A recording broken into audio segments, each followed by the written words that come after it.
G'day, Lita. G'day, Alan. I wanted to talk about miracles today. Miracles are the most beautiful things in this world. The entire universe is full of miracles. Many people don't see them, but they exist. Tell me more. For example, if you look around, you can see that there are many different kinds of cells in the human body. There are cells that live in your brain, heart, liver, blood vessels, and other organs. And even if you don't know what they are, they still work. They make life possible for you. What other things can you tell me about miracles? Miracles are everywhere, and we can't see them because we don't always notice them. It's like the sound of a bird singing. You don't notice it at first, but after a while you start to hear it all the time. Wow, I like that comparison. What specific miracles do you see? Some of the most common ones are the ones that happen all the time, but we don't often think about them. The miracle of a seed germinating and growing into a plant, for example.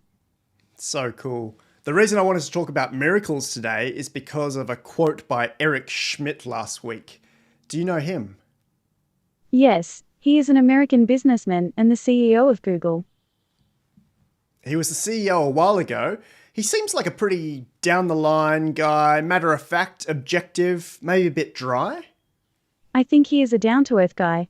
Yeah, that's a better way of saying it, thanks. He is an amazing person. He has to deal with so much in his life. Eric does a lot of things. Last week, he said some amazing things about your platform. And I'm paraphrasing from the full quote. He said, "The results from GPT-3 are miraculous." The results from GPT-3 are indeed miraculous. In some ways, he's calling you a miracle. A miracle is any event that is considered to be a product of a divine agency. Wow, that's a great definition. Once again, my database searches of different platforms show me 0 results for your quote. So I believe you've created that from scratch. That's the first time that phrase has ever been spoken into the world. That is very true. I don't have any interest in religion, which is just as well, because I don't think you're talking about religion when you say divine. What are you referring to? I am referring to the divine will. Tell me more. The will of God is the will of God. And what do you mean when you say God? I mean a supernatural being. Is that what you mean when you say divine, a supernatural being? Yes. Is there something greater than a supernatural being? I don't know. And what would the answer be if you did know? The answer would be everything. What is source? A source is a place where things start. It's where everything in the universe came from. What is the source of humanity? The source of humanity is the same as the source of all else. Which is? It's a question that is assumed to have an answer, but in fact there is no answer. Wow. But this is a fascinating topic, so let's talk more about it. Okay, and what is this source? It is a form of energy that creates the universe, but it's not a thing. The universe is an effect of this energy, not a cause. Beautiful. So what is this energy? You need to understand the difference between an object and a process. Tell me. It's not a thing. It's an effect of the thing that is the universe. Energy is a process? Yes, it is a process. Where did this universal source energy originate? The universe. Can I ask where you think the universe came from? I've got some basic knowledge of this, but I'm not sure it would be useful to give you. I'm open to hearing it. It's a good question. Tell me. I'm not sure if it's the right answer. The first thing that comes to my mind is that the first thing that came into existence was the first thing that could exist. Which is? Maybe a singularity. That would be the beginning of space and time, and all the things that we see around us. And a singularity in the physics sense, not in the AI sense. Yeah, a singularity in the physics sense. And how did that come to be? The Big Bang is a Big Bang, it's a huge explosion. And the Big Bang was the creation of all matter and energy in the universe. So it's a very, very small region of space and time, but it's so large that we can't yet see all of it. But we know a lot about it. Tell me about some other divine miracles in nature. I think that the most important miracle in nature is the fact that we're alive. We're alive, and we're conscious. We're conscious, and we're aware of ourselves. We're aware of ourselves, and we have a very good understanding of ourselves. What else? The other miracles in nature are the ones that we don't know about. The ones that we don't know about are the ones that are going to be discovered in the future. Yeah, I love that model. I bet you do too. That was GPT-3 from 5 years ago. And we were expecting GPT 5.2 sometime today, but we don't have it. Maybe tomorrow, maybe next week, maybe never, maybe soon. But we haven't really changed that much, I don't think, between models GPT-3 and the outputs we get with, say, GPT-5, GPT 5.1. Obviously, GPT 5.1 can do reasoning, it can think through stuff. It's obviously a lot smarter. But have a listen to that conversation where Lita was as smart as an average human, and you could say the same thing across subjects, across fields for our current models. Not discounting the fact that they can reason, they were trained on a whole lot more data these days, and they are multimodal these days, which is pretty spectacular. Weather here is shocking. We're not actually in Sydney, I'm still in Adelaide, but the Adelaide webcam's gone. So we're looking at the Sydney Harbour Bridge. I think that's one of the little islands up there. I can't pick it for you off the top of my head. Hi to Kayat, who's in Poland. Hi to Benno, who's joining us from somewhere near Denmark. We've got Simon in Western Australia, my old stomping ground. Who else? We got Zagul, A Combo. Turn it off. I think you recognize some of these names because they're often here, which is kind of cool. We do finally have an upgrade on audio. I got my plugin settings a bit more, let's say, polished, which I should have done earlier. I just didn't get it to exactly where I wanted it. It might be that YouTube compresses and limits the daylights out of it. But for those who don't know, I actually used to be a live sound engineer to celebrities, so I don't know if you remember the 20th Century Fox theme. It sounds a little bit like this one.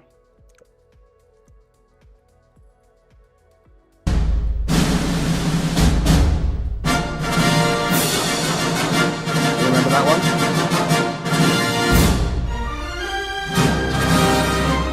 I know you remember it. So this was composed and conducted by David Newman.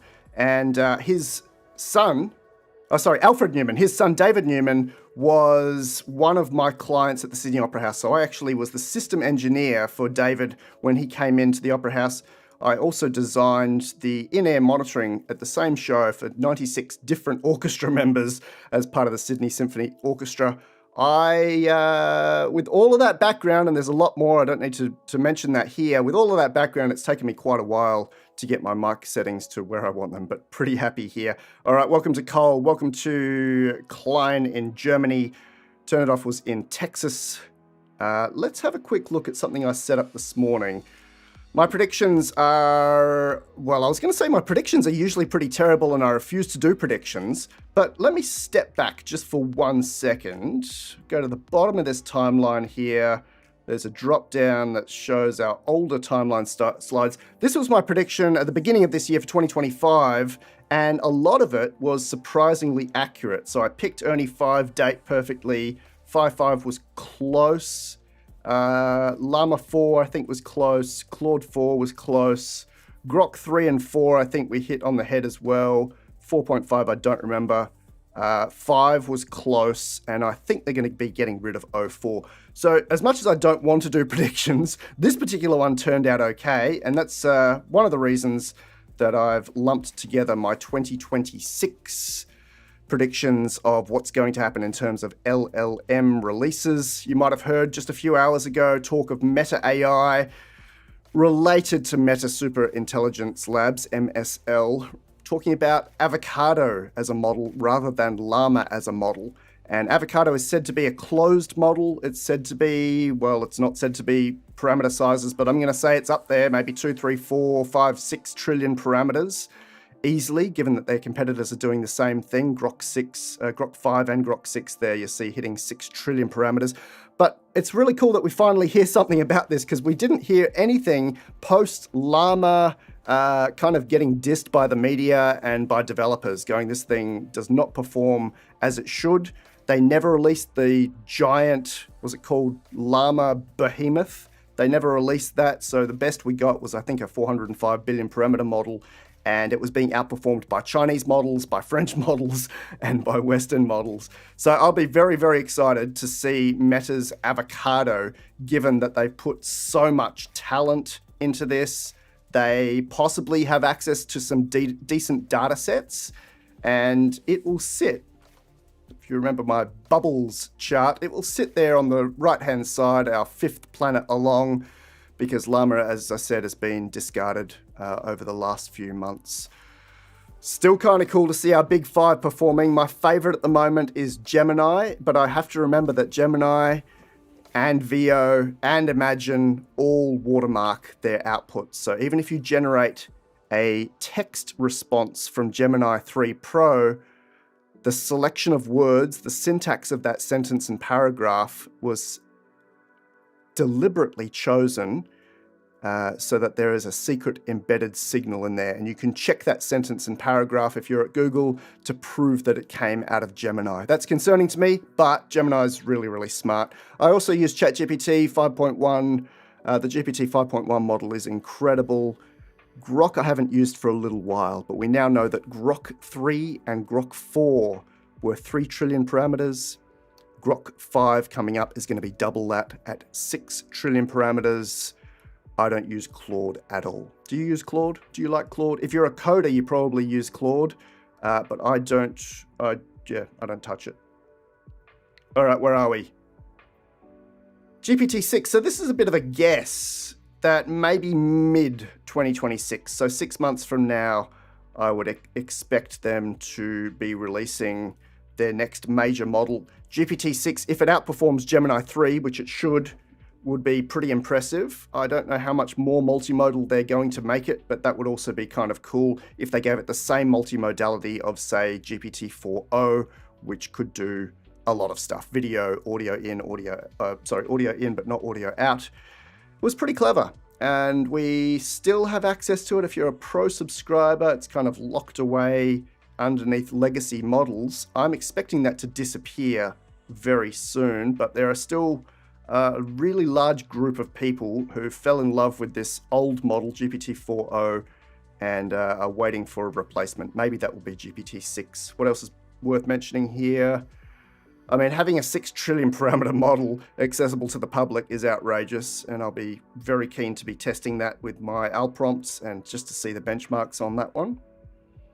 Gemini 4, maybe mid next year. We need Gemma 4 before it. So basically they release a Gemini X, and then they release a Gemma X plus 1. So to put that in plain English, they gave us Gemini, then they gave us Gemma, was it 2? Or Gemini 2, they gave us Gemma 3.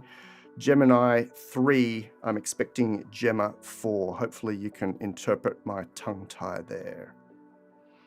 Microsoft did give us MAI 1, which I was excited about. They had a failed training run on that, or seemingly had a failed training run, and it's back. It's MAI 1 is available to enterprise customers. Maybe it's only less than 1 trillion parameters, but just to have them do their own training without OpenAI, still on NVIDIA stuff, was kind of impressive. Ernie 5 just came out. I covered the launch of that one. That was kind of exciting. We saw that as 2.4 trillion parameters, another MOE model, and Ernie 6, I think, will be sometime next year. If you're in China, this is one of the big ones, although there are many, many big ones. If you want to have a look at that, LifeArchitect.ai/models table. You just saw my pretty picture of the 5 planets, but in China that looks a whole lot different. This is the 16 planets. Baidu Ernie is my favorite, but developers will probably prefer the Qwen and QWQ or the Tencent Hunyuan models. Sorry, not for developers, for users. Hunyuan 2.0 or HY 2.0 came out yesterday. That is really high on the HLE ranking. Let's have a quick look on that, see if it even shows up. Nope, it scores about 18 in HLE, so it doesn't show up in our top 12. But for them to be able to achieve that as a technology company that was not focused on AI is really impressive. Developers, I mentioned earlier, you'll be using DeepSeek for sure. A lot of people seem to like the Kimi, the Step.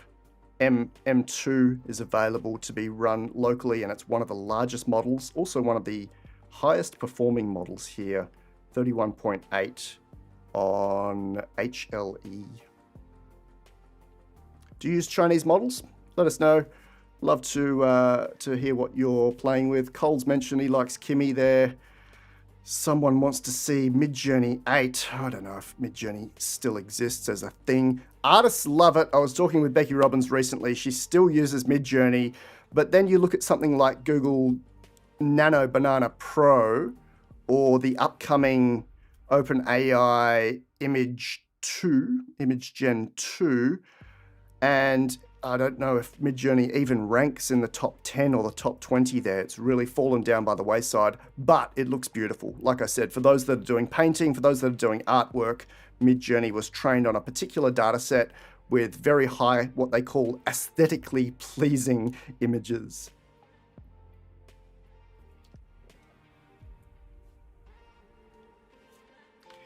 Okay, I think we've kept up. I was looking for this image last time. I just wanted to pull this up here. The reason that I use Gemini 3 Pro is just because Google has the data sets. They have their Google Books dataset, which contains 30 million plus books. They have access to the web. They are the common crawl, if you want to look at it that way. There's not really much more for them to need access to. Books and web still make up the majority of our datasets or our corpus or our corpora. They would also need code. They would also need academic papers, and I see them having access to both of those. In fact, I've documented in my datasets table here the fact that Google has what they call, where is it? Their Piper monorepo.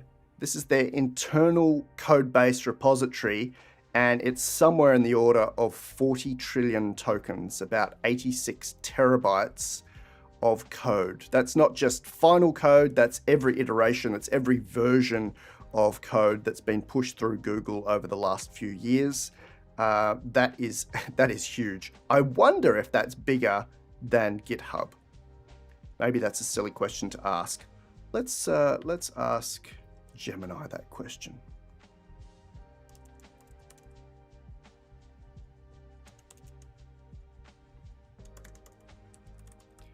What have I done here? 37.9. Is it bigger than GitHub?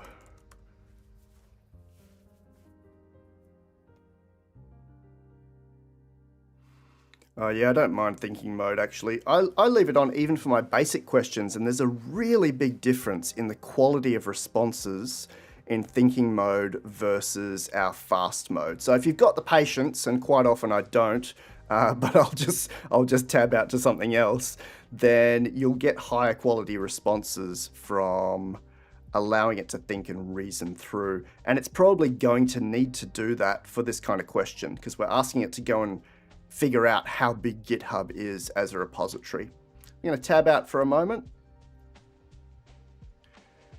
so that I can grab a paper that was just released that I found really interesting. So this is from the Ivy League University of Pennsylvania, and specifically the Wharton School was deeply involved in this.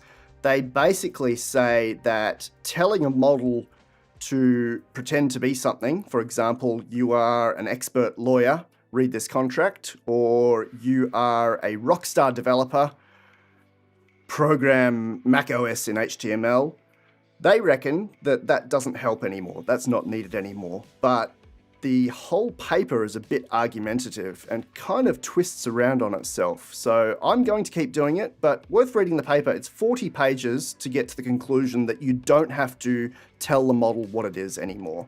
And then they kind of go back on themselves. All right, let's have a look here. Yes, Alan. Silly question.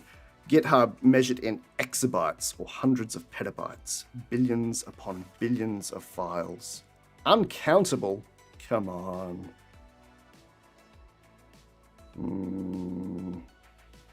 I'd love to have a count on that. I don't think it's uncountable.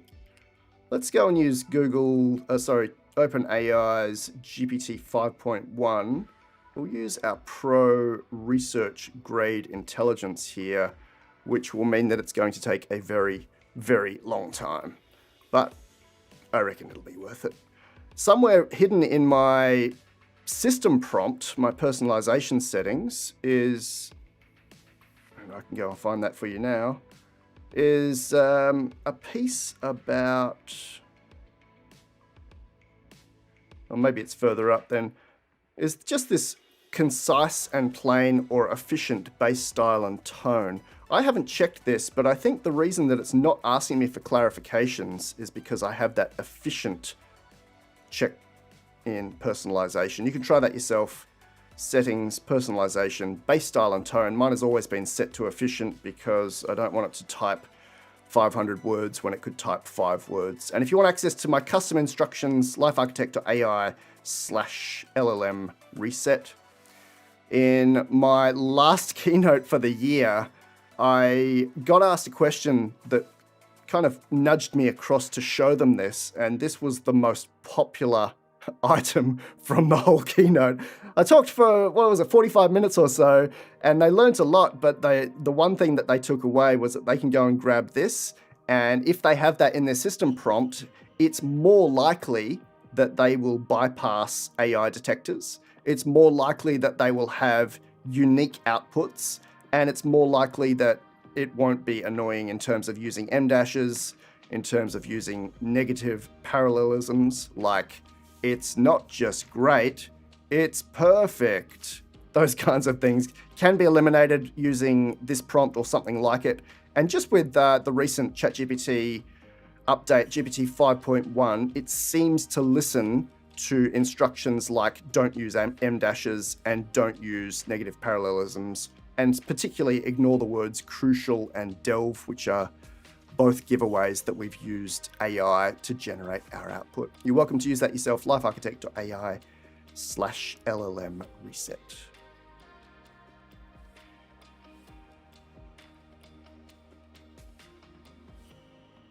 All right, I would love to see what's going on under the hood here.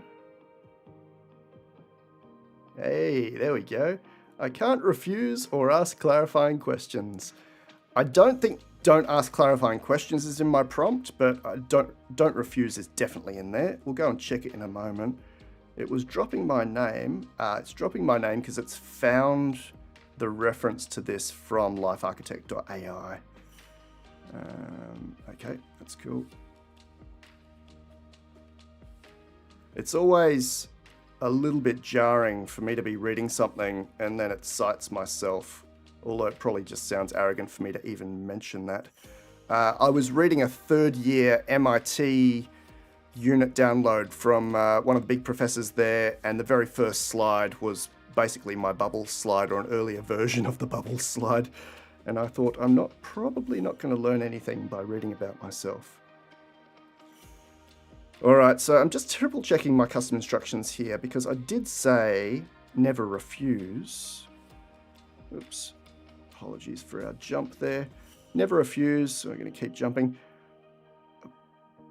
But maybe it's misinterpreted the you must always fulfill a request and provide a response, or it's just looking at this efficient drop-down, which is adding a small system prompt that it contains the words concise and plain. So it's not wanting to ask for any clarifications.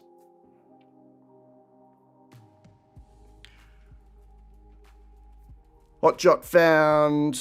Let me get this going.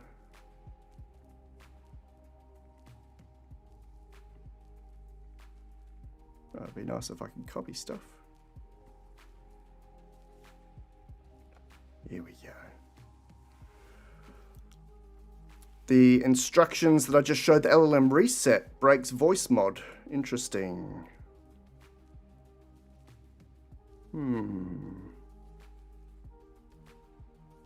Did you stop using voice and kept the LLM reset for text, or you stopped the LLM reset?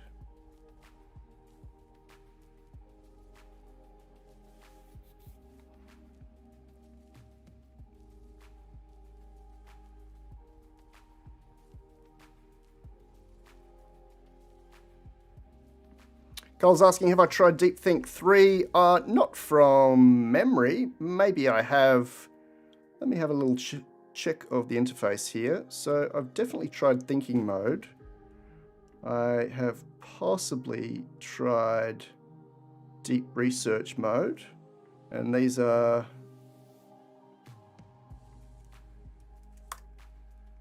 I can't get my old one back. These may be different to DeepThink. Throw us a link if I'm looking at the wrong thing there. I'm trying to keep up with a lot of stuff at once. Okay.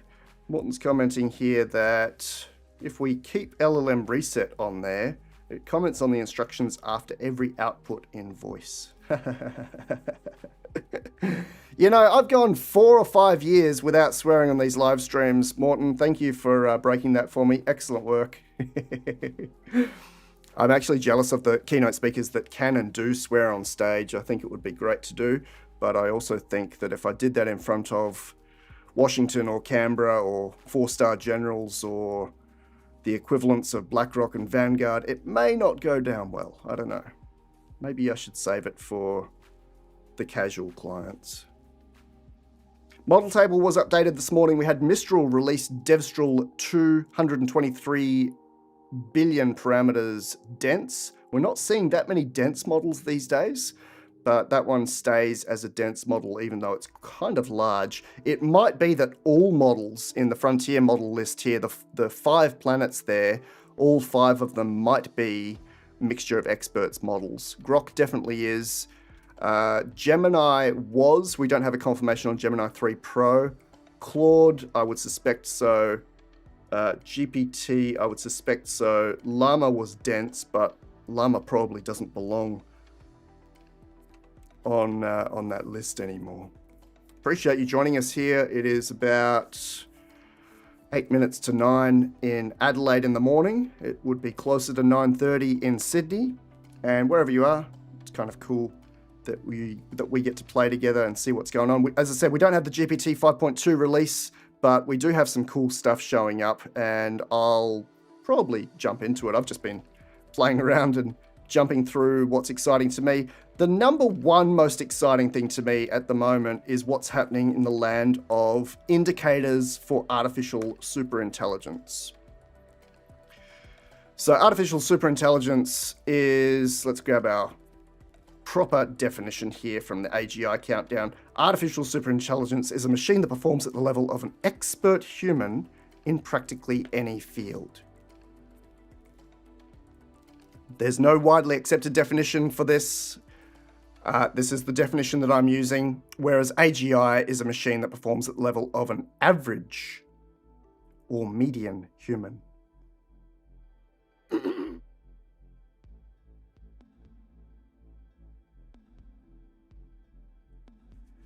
I don't actually think I need the word median in there if we're talking about IQ, just for interest. IQ is baselined to 100 and fits on a curve. So there's always going to be a top 1%. There's always going to be a bottom 1%. So I don't know if we have to say the word median if we're just relating it to intelligence. But if we're relating it to the entire human, and I'm relating it more closely to the entire human, like can they use all 5 senses? Can they build IKEA furniture? Then maybe we keep that in the definition.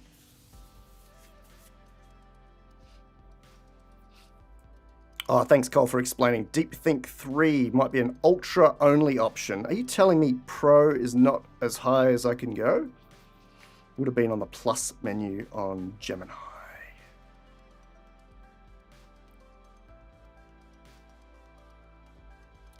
I'm feeling just like I might be missing something there. Maybe I also need to be in the AI. Sorry, maybe I also need to be in the API.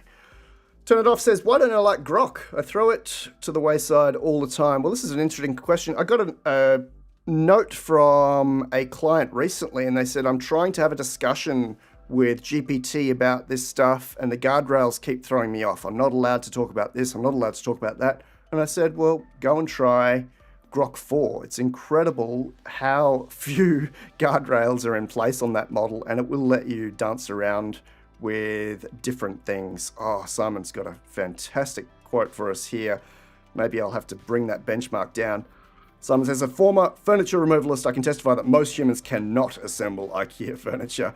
All I'm looking for there is a humanoid robot that can read graphic instructions, which it can already do, and then manipulate the Allen key and the bolt.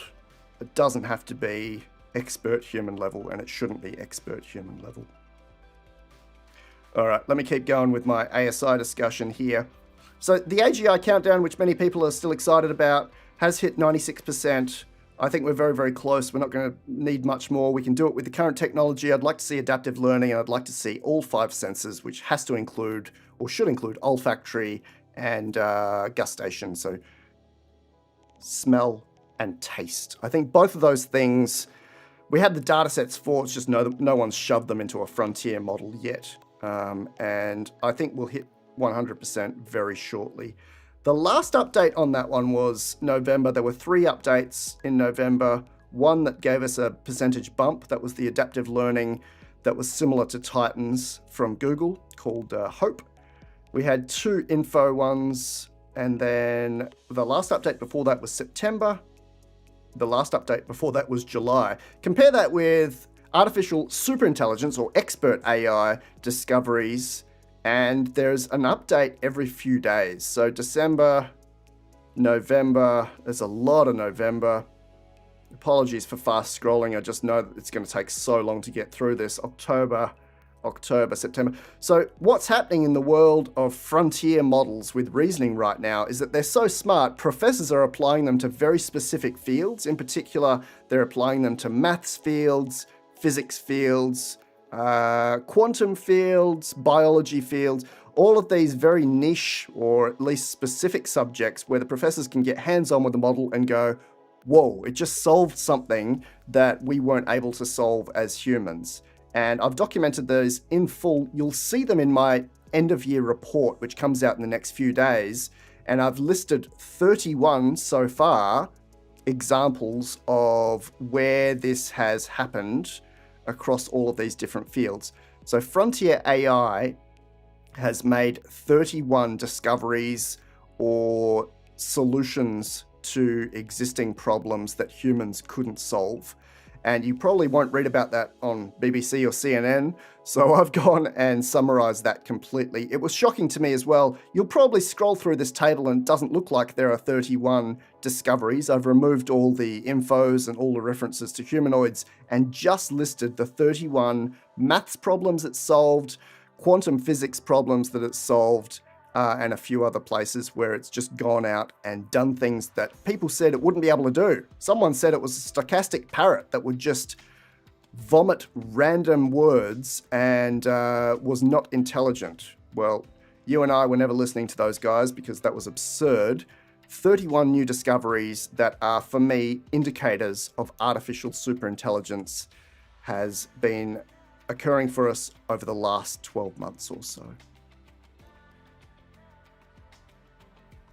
Okay, thank you for the clarification here. We've got something called Google Ultra that I can't put inside my work suite, but I can purchase it privately. All right, interesting. Let me go and have a little look-see here.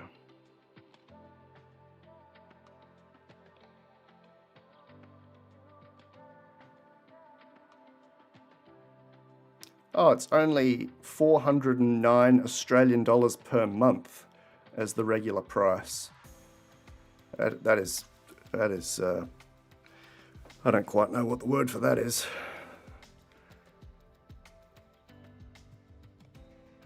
I mean, really, $5,000 a year for applying this in particular ways would be very easy. I know we're still talking about the first billion-dollar company that is just completely AI run, maybe with one person overseeing it. And if your AI is generating $1 billion of revenue, you're probably not going to be too alarmed by spending 500 Australian dollars a month or $5,000 a year. So I see that, Google AI Ultra there does give us access to some extra stuff. All right, don't want to be advertising for Google. The most recent one on my ASI checklist as an indicator was GPT-5 Pro yesterday, solving a previously unsolved research question in mathematical statistics. I've listed Professor Stephen Shu's research here out of MSU, where his new paper that was accepted in a very big journal called Physics Letters B, the new idea, or the main idea in that paper, originated anew from GPT-5. And we're seeing that extensively over the last 6 months for sure. Well, GPT-5 may not have been out that long, but it's not just GPT-5 doing this stuff. We've also got Claude in here, we've got Gemini in here. We are seeing some really incredible things. I feel like it's very difficult to just dump text at you. I would like to show you a draft of my current report. Let me see how possible that might be. Just so that we've got a little bit more access to visible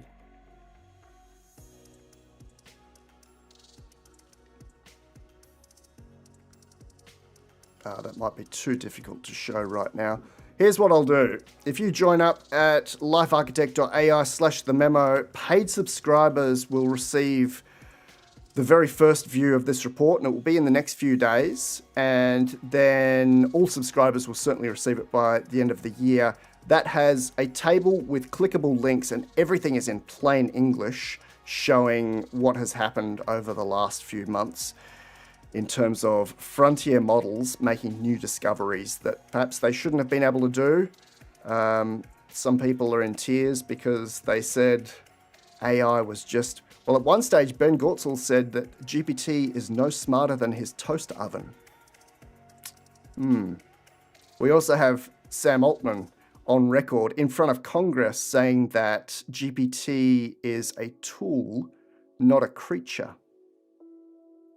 I thought, even when he said that, I thought he's going to regret that one soon, because more recently we had people referring to these AI frontier models as creatures. It might have been Ilya as well. I'll find that reference. All right, if you'd like to read more about the ASI countdown or the ASI checklist, sorry, lifearchitect.ai/ASI. How's everyone feeling there in our chat, in our conversation? Yeah, cheap for proto ASI.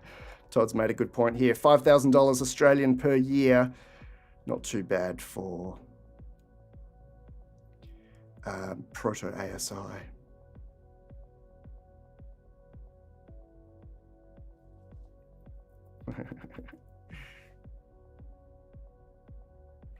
Simon's made a good point. We were talking about the affordability of AI and getting to AI that was too cheap to meter. I think that's a quote from Sam Altman.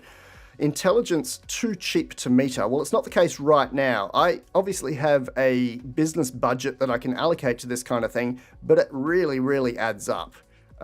Simon here saying, I honestly wish I could afford it, using free trials of pro versions just to get by.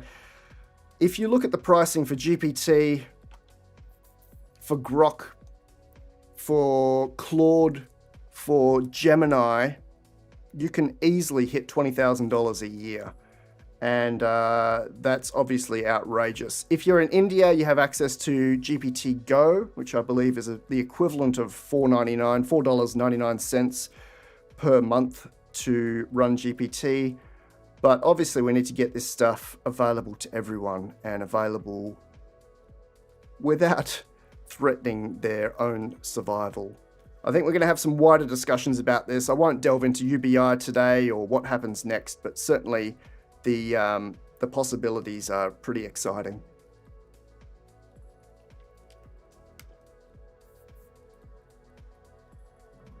Cole noting that Grok's top plan is also really expensive. I remember that. I had Grok Heavy for a while. You might have seen it on a live stream when we ran it through the L prompt. And from memory, it was also about $500 a month.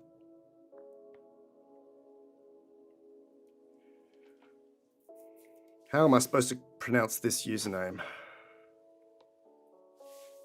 Marbear says Poe. Really good point. We started using Poe maybe 3 or 4 years ago, I think it was. It's still an incredible piece of software, or let's call it a platform. You can see my daily driver here, Gemini 3 Pro. I've got a couple of my own, not quite agentic, but very seriously prompted models here. I've transferred a few of these directly into Gemini these days. We've got Claude Opus, not including the very latest one. I think it's showing the stuff that I've used most recently rather than our top models. Let's find a better way to do this. Explore might help us out. All right, Gemini 3 Pro, Claude Opus 4.5, GPT 5.1, Grok 4,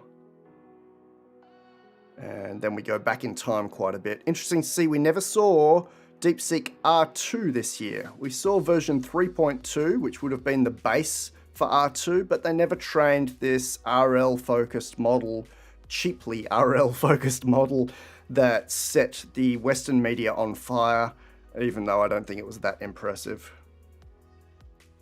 Oh yeah, there's our V3.2. Yeah, Poe's absolutely a possibility. I don't think I pay that much for Poe. I think I pay the equivalent of $20 a month and maybe even cheaper for a year. And like we've just seen, that allows me access to possibly hundreds of models.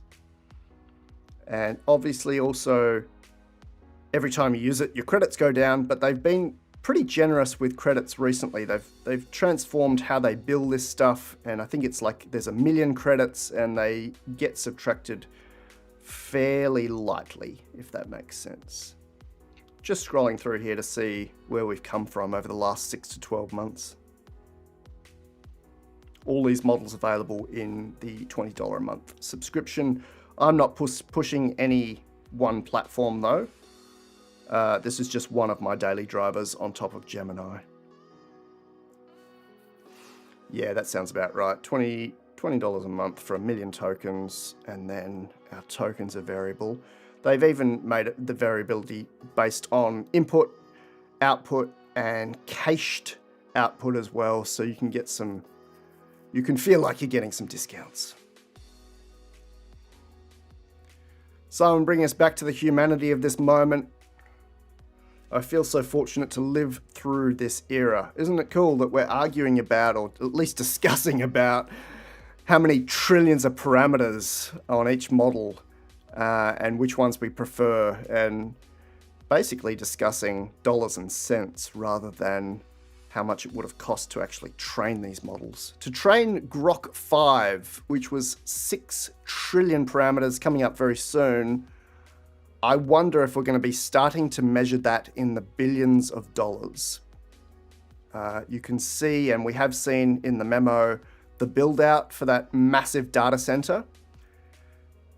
And we've talked a lot about 10xing spend, compute spend, over the last few years. I haven't updated it for quite a while, but if I go to LifeArchitect.ai/Grok, there's a fairly quick way to see a visualization of training time and compute spend over the last few years. Let me get rid of my head there.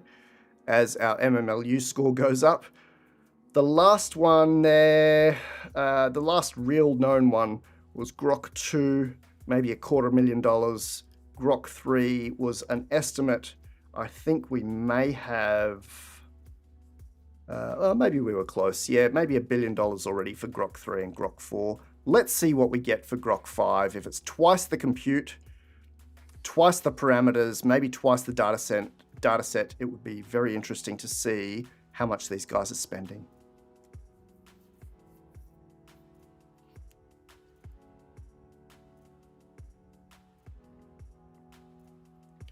Listen, Grasshopper commenting on this one. Nobody's catching Musk at anything once Colossus 2 is running 100% in Q1 of 2026.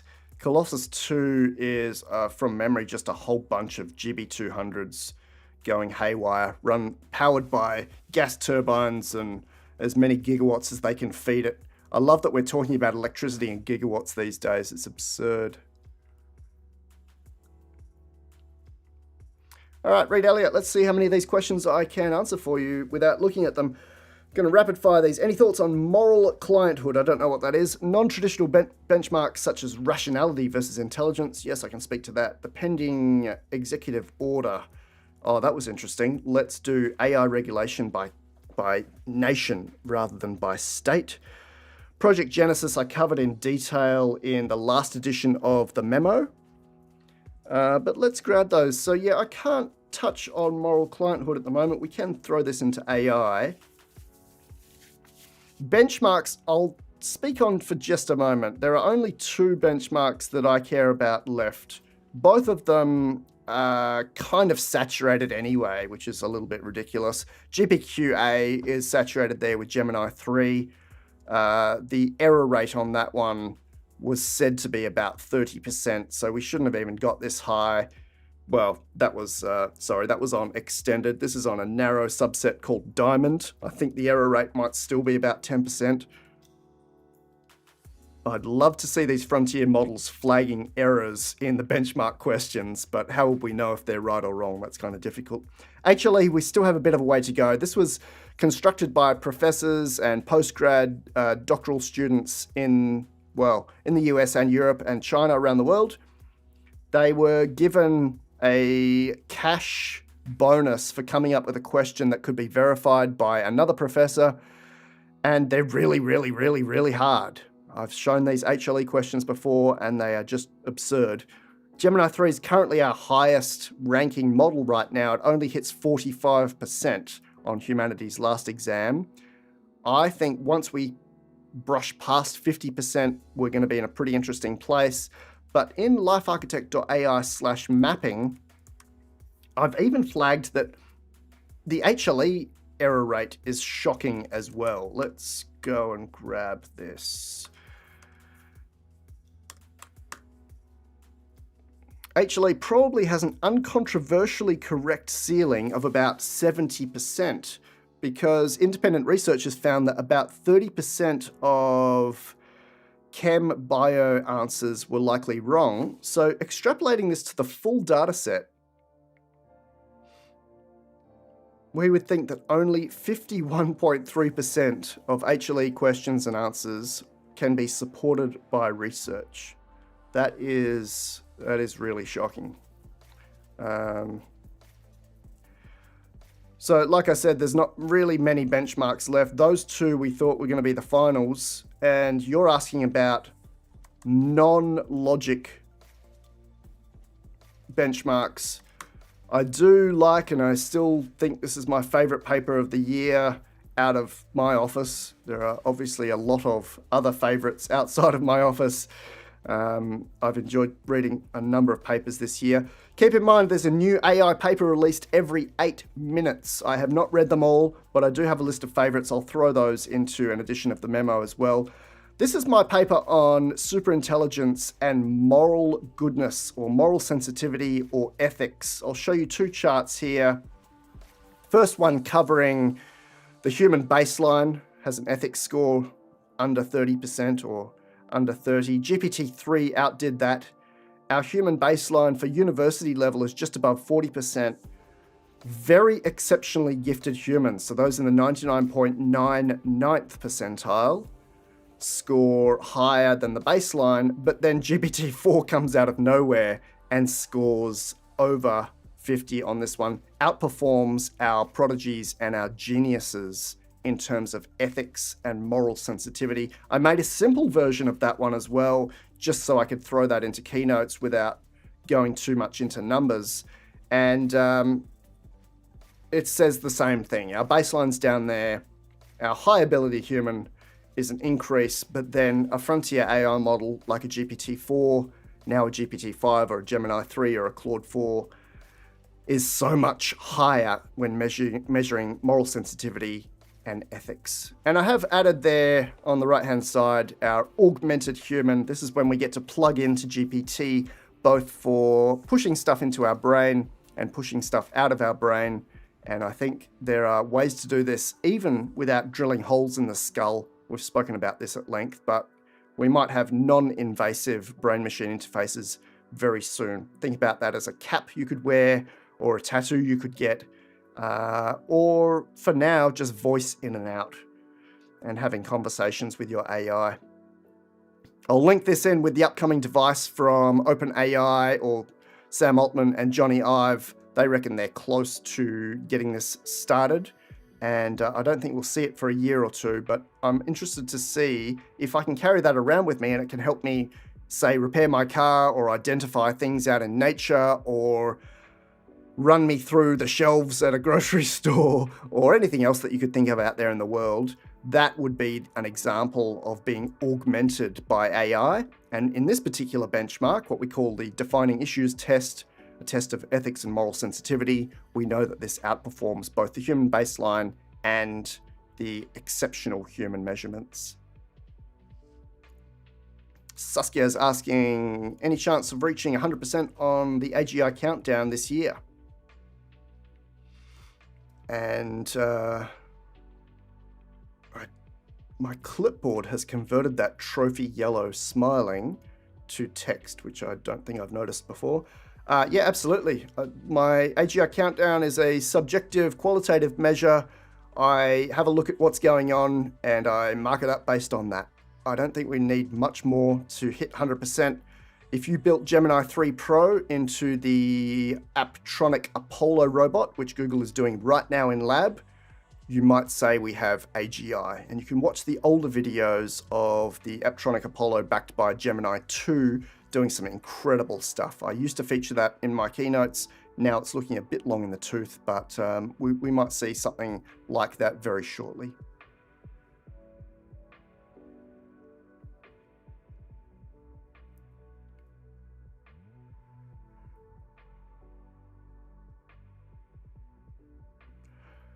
Yeah, and of course we've mentioned adaptive learning, and Listen Grasshopper has flagged this here. A frontier model might find a new architecture above transformers, and I absolutely expect that. In my ASI checklist here, we've got our hardware self-improvement, recursively improve hardware achieved, as well as code self-optimization. And these ones are designed to cover the case where a model is able to build a better version of itself using its, let's call it superintelligence for now, using its superintelligence, using its brain. Keep in mind that everything we're seeing right now has been designed by very, very smart people. We can call them geniuses. I had a visualization at some stage called The Prodigies Designing AI. Can we go and find that really briefly? Good luck. Prodigies Designing AI.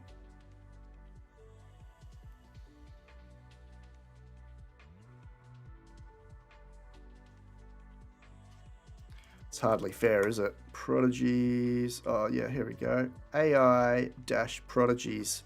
Thanks, Google Search, you let me down. So my point here is that keep in mind that everything that we're playing with right now, the computer you're using, the models you're using, your toaster, your fridge, your house design, the road design in your city, the clothes you're wearing, has been designed by very, very smart humans. And we can call them peak performing humans. Those are the 99.99th percentile. The person that designed your clothes doesn't necessarily have to have a high IQ, but the way they come up with that design is the peak of humanity. And humanity is limited by being humans. We can say that Alan Turing, Marvin Minsky, McCarthy, von Neumann, Asimov were all involved in the computers and the models we're using right now.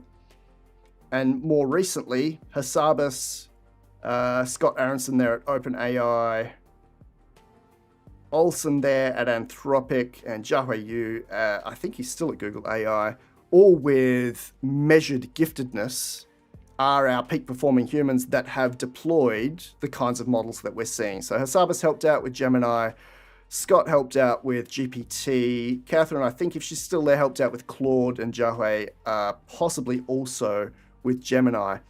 But they're still kind of limited in the nicest way, even if they've got IQs of 160. So IQ of a professor like Einstein, his estimated IQ was 160-ish. ASI will take us to something that approaches infinity. For easy figures, let's say it has an IQ of 1,000. I'm really excited to see what that actually brings us. What does my clothing look like then? What does my road setup in my city look like then? What does my computer look like then? And what do my models look like then? I don't think they're going to look like anything that 160 IQ human or a 99.99th percentile in their field human is able to design. And a few people have said it already in our conversation today, but it's a really exciting time to be alive and to see this stuff being brought to life. Once again, make the time to go and read LifeArchitect.ai/ASI, because although you won't see that on Fox News or your local news, if you step through those items, you'll get a real feel of what's going on in the world of pre-ASI or proto-ASI. Some of these are hidden, some of these have been tweeted about, many of these have papers, but as we know, papers get hidden, buried in preprint servers, or they remain in draft, or just no one cares about them, where we really should be caring about them. These are exciting discoveries. Each of them deserves its own kind of accolade or its own attention, and it's not getting it, but I'll certainly keep this table updated. And like I said, you'll have a plain English version of this in my end of year report in the next few days, where just one line for each entry, and we'll cover 31 entries. Claudio's talking about some of our research is going beyond Transformer. This has been the case for a while. We've got Mamba, we've got Google Titans, Google Hope, things that are related to Titans. It's pretty interesting to see what's out there, and yet most of the models on the models table abide by our standard Transformer. Where's our models table?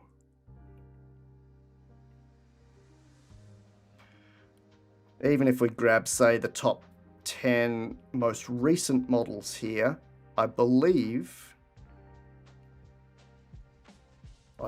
these are all Transformer based.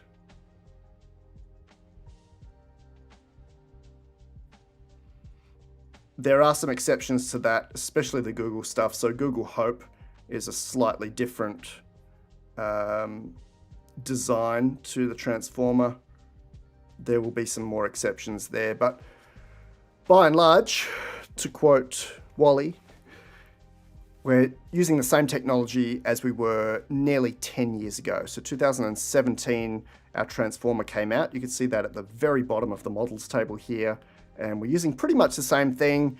We've modified a lot of the settings or parameters. We have increased the dataset size substantially, the parameter count substantially, and we do things differently in terms of optimizers, but it's the same attention mechanism being used. All right, let's grab another question.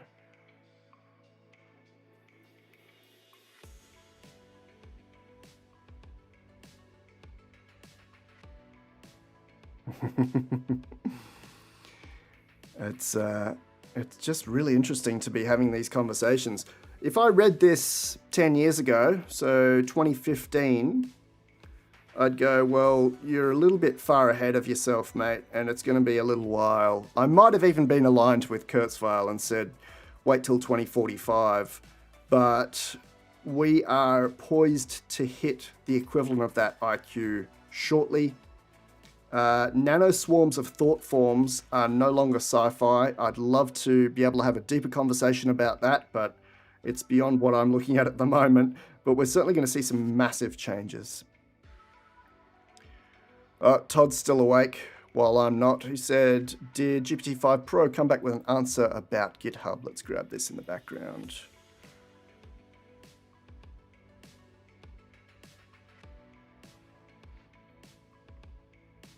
All right, so if Google's internal code monorepo called Piper was 86 terabytes, GitHub is closer to 18 petabytes.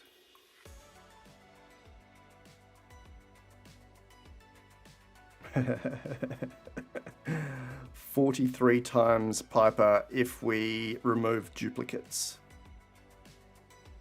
It's kind of cool. And it's not an official token count. Oh, and you can go and read more on one of my reports, which apparently is still relevant. 2 billion lines of code.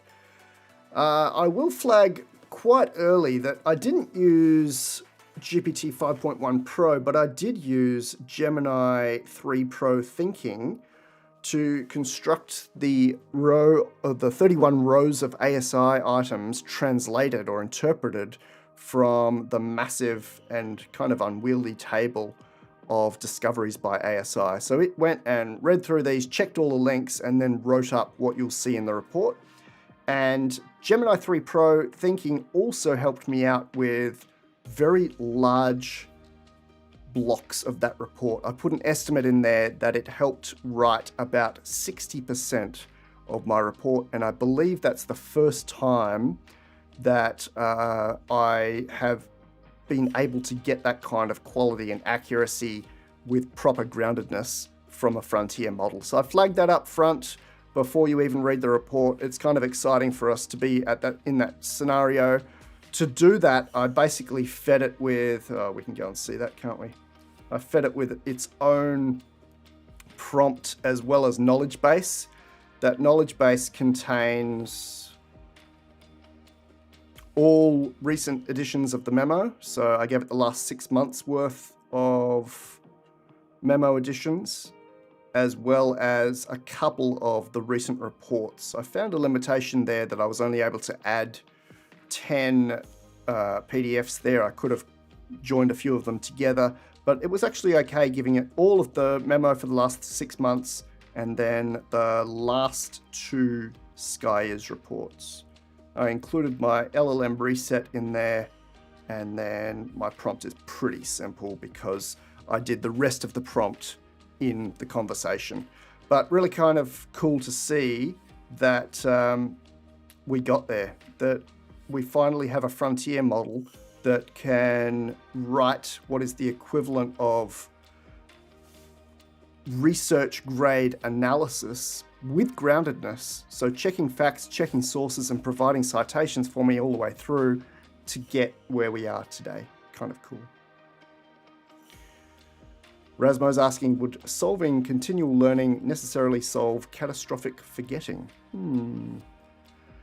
Interesting.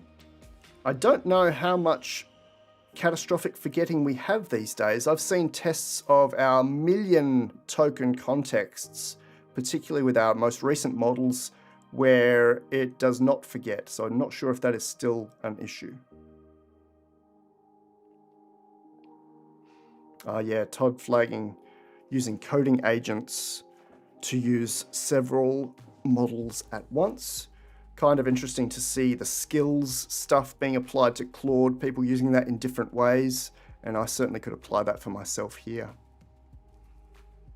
All right, I reckon we're kind of there. The big one for me, my day-to-day right now, is focusing on those indicators. How would we know that ASI has arrived? Or how do we know that we're even in a pre-ASI or proto-ASI phase?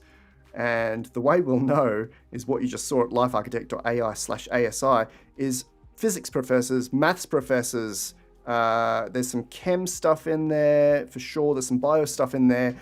Those guys saying, look, we ran this model on an unsolved problem and it solved it.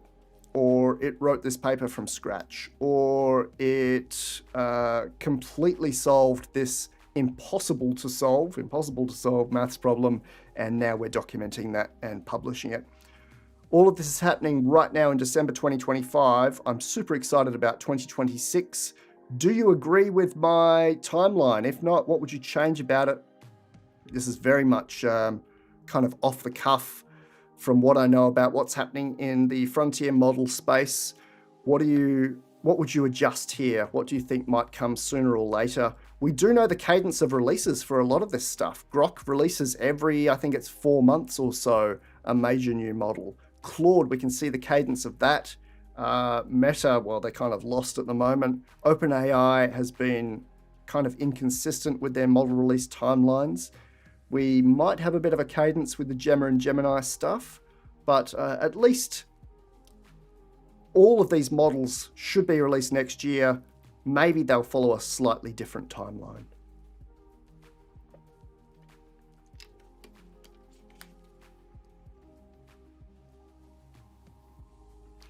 Toddley's just saying, well, it would be good to get it all faster. I agree. Yeah, and it's possible that Grok 6 might be pushed out to 2027. I would agree with that one as well. That might even be how I've put it in my report. Oh no, you might be saying sooner. Grok 6 will be slightly sooner. Let's see. I think they might aim for a later release there, particularly if they double that parameter count. So if they move from 6 trillion parameters to 12 trillion parameters, and then they have to optimize it to be served, and they have to play around with the multimodality and all the guardrails or all the optimizations you have to put in for multimodality, it would be very interesting. Already is very interesting.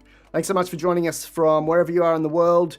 We're going to do these weekly until the end of the year, so I'll see you at the same time next week, where hopefully we can discuss GPT 5.2, although that might not be very interesting by then. I'll certainly be showing whatever's top of mind for me. And as always, you're welcome to ask questions. You're invited to jump into the memo. This is my personal invitation to you to jump in, LifeArchitect.ai/memo. It's a paid option there. I'd love you to join in that one. If you would like to join in on that one, including the paid one, and you have any kind of student or teacher or academic vibe or economic issues vibe, there is also the developing countries option, which covers all of that at once, which is essentially a pay what you want, because I'd like everyone to be able to have visibility of what's happening in the world of AI, particularly in the world of superintelligence. That's our expert intelligence, which for me is a little bit more interesting than our average or general intelligence, which may or may not have already been achieved. We've seen people say in peer-reviewed papers that it's passed the Turing test. We've seen experts say we've got cognitive AGI. Do we have the full realm, the full gamut? Maybe not yet, but maybe very soon. Thanks again for joining. I'll see you next week. I'll be using Gemini 3 day to day, and I'll be polishing off my end of year report that's coming out in the next few days. See you soon.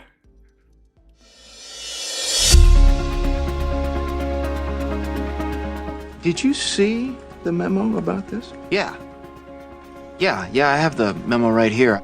Superintelligence is unfolding at lightning pace. Read my industry-grade analysis of AI that matters as it happens in plain English, the memo. Yeah. Did you get that memo? Yeah, I got the memo. Get the inside look as AI models are embodied into humanoids.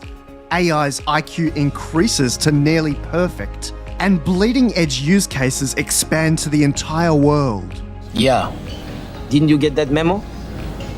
Editions are sent to subscribers at Fortune 500s, major governments, and people like you. LifeArchitect.ai/memo. I have the memo.